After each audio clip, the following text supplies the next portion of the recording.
दोस्तों, क्या आपको पता है राजनीति में फर्स्ट जनरेशन पॉलिटिशियन कैसे सफल होते हैं? ना ही पैसों से, ना ही अपने रुतबे से और ना ही किसी शॉर्टकट विचारधारा से। ये व्यक्ति अपनी मेहनत से, अपनी तकलीफों की आग में जलकर ये वो सन की लोग होते हैं जिन्हें अपने रास्ते से इन्हें कोई नहीं भटका सकता। पूरी दुनिया भी इनके सामने खड़ी हो जाए तो भी ये उनसे निपटकर अपनी मंजिल तक पहुंच ही जाते हैं। आज मैं आपको राजनीति के एक ऐसे मास्टरमाइंड के बारे में बताऊंगा जिसने जनता पर नहीं बल्कि राजनीति पर अपनी हुकूमत शुरू कर दी है। जी हाँ दोस्तों, मैं बात कर रहा हूँ the king of first generation politician, किसान नेता बलवान पूनिया की। ये वो किसान नेता है जिनकी फैन फॉलोइंग लाखों में ही नहीं बल्कि दिल्ली किसान आंदोलन के दौरान भी ये लाइमलाइट में रहा। बिकॉज ऑफ दोस्तों, इसने अपनी औकात खुद बनाई है। बलवान का जन्म कोई बहुत बड़े परिवार में नहीं हुआ और हाँ, अपने फेलियर का रीजन अपनी फैमिली को बताने वाले उन लोगों को मैं जरूर बताना चाहूंगा कि बचपन में बलवान ऐसी जगह, ऐसे घर में रहता था जहाँ पर घर की दीवारें पक्की नहीं कच्ची थी। रेस्ट ऑफ फैसिलिटीज का तो सवाल ही नहीं होता। राजस्थान की असेंबली में तेज तरार स्पीच वाले इस राजनेता की शुरुआत कॉलेज में स्टूडेंट इलेक्शन के दौरान 2002 में हुई, जिसके कुछ साल बाद वह पहली बार जिला परिषद मेंबर बने।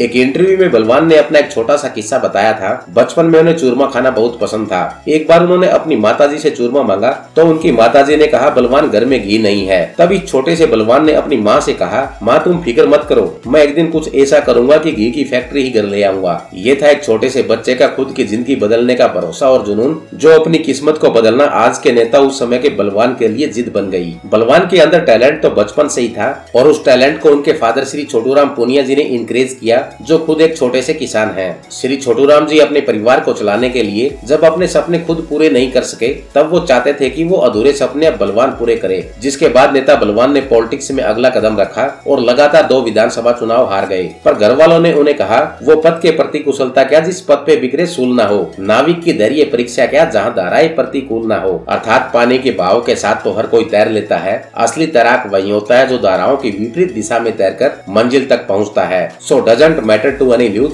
Enjoy to your political journey. जो 2018 में अपने तमाम साथियों की वजह से बलवान भादरा की राजनीति के मोस्ट सक्सेसफुल लीडर बन गए और बलवान को यहाँ नंबर 1 पॉलिटिशियन होने का अवार्ड भी मिला। दोस्तों, कई ऐसे लोग हैं जो सक्सेस मिलने के बाद उसकी चकाचौंध में खो जाते हैं, पर असली विनर वही होता है जो आसमान तक पहुँचने के बाद भी अपने पैरों को जमीन से उठने नहीं देता। इसलिए बलवान आज तक ये नहीं बोला कहाँ से उठकर ये आया है, जो हमेशा विधानसभा में साफ पानी, एजुकेशन, फसल बीमा व लोगों के हेल्थ पर फोकस करता है। ऐसा कैरेक्टर बहुत कम लोगों का होता है जो ऐसे स्ट्रॉन्ग कैरेक्टर के लिए एग्जाम्पल है। उनके द्वारा की जाने वाली लोगों व अपनी प्रजा की इज्जत। बलवान ने जनता को हमेशा ग्रेट कहा, जिसने अपना कंपटीशन किसी पॉलिटिकल पार्टी से नहीं बल्कि खुद से किया। बलवान ने कभी भी नंबर 1 होने के लिए चुनाव नहीं लड़ा, बल्कि ये चुनाव लड़ता है फॉर द लव ऑफ की, खुद को और ज्यादा बेहतर बनाने के लिए। और ऐसे ही अपने पॉलिटिकल गेम पर फोकस करते करते वो आज one of the best Rajasthan का पॉलिटिशियन बन गया। बलवान के पावरफुल पॉलिटिकल गेम की कमांड हमेशा से साथियों के सहयोग से खुद के पास होती है, जिनका बॉडी कंट्रोल, तेज तरार स्पीच और ड्रिबलिंग स्टाइल है जो उन्हें फैंस फेवरेट बनाता है। इसके बावजूद भी उन्हें राजस्थान का बेस्ट विधायक कहना मुश्किल है, क्योंकि कुछ और विधायक भी है जिनकी अचीवमेंट इनसे ज्यादा है। मगर बलवान ने अपनी एक अलग पहचान जरूर बनाई है,